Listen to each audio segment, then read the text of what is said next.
everyone, Joe Vitale, Vitale Wealth Management with the Great Investments Market Update.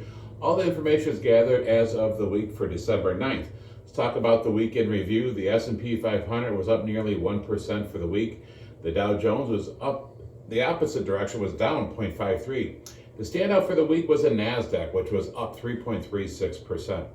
Now, once again, growth led the way, with the Russell 1000 index up 3.64%, while the Russell 1000 value index was down 1.86. Another standout performer was Bitcoin, which everybody's worried about cryptocurrency. What is it? Is it real? Well, it crossed the $100,000 per coin mark for the first time ever. So we do have a digital, we have that ETF portfolio where we do have digital discovery. How about the Friday jobs report was added 227,000 jobs ahead of expectations.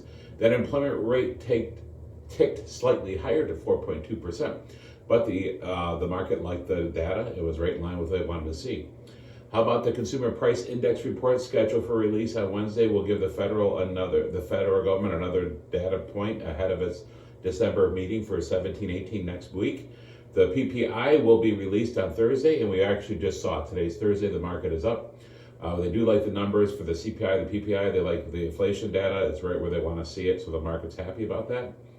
Both the S&P and the NASDAQ ended last week at all new highs, continue their winning streak for the third week on the back of better than expected jobs data. This fueled expectations of December rate cut. So probability of a quarter point cut this month sits at about 0.86% now. Pretty optimistic that they're going to get that quarter point cut. Given historically, December is one of the best performing months of the year for the market, a resilient U.S. economy, and another federal rate cut this month, and stock markets could finish 2024 with another double-digit positive performance. Very awesome. So, I mean, the market's doing great right now. Let's talk about other activity in the portfolios. The G40I was rebalanced last week. They sold the Grupo, the Central OMAB, Michelin, another Michelin company, Moet Hennessy, Louis Vuitton, Toronto Dominion, and the buys included Amcor, Rainier, and Coca-Cola FEMSA. So the G40I we don't talk about a lot because it's the international portfolio, but it is pretty good if you want to dip your toe in international. We haven't been doing a lot of it just because domestic we've been doing better returns. How about stocks over here? Lululemon, which is in the G33, reported earnings that were above expectations, with the international growth offsetting slowing U.S. sales. The stock rose 16% on the news. And Salesforce, which is in our G50 portfolio, reported earnings last week with an upbeat forecast on their AI tools, and the stock was up 11% on the news. So, remember, a lot of people are like, oh my gosh, with the elections, what's going on? What do we do? Stay the course. Why do we stay the course? Because we're getting a lot of the great returns right now. The S&P is up over 28% for the year. Our Core Select portfolio, same thing. The G50 is up over 18% all the way through November. So we're seeing a lot of good returns.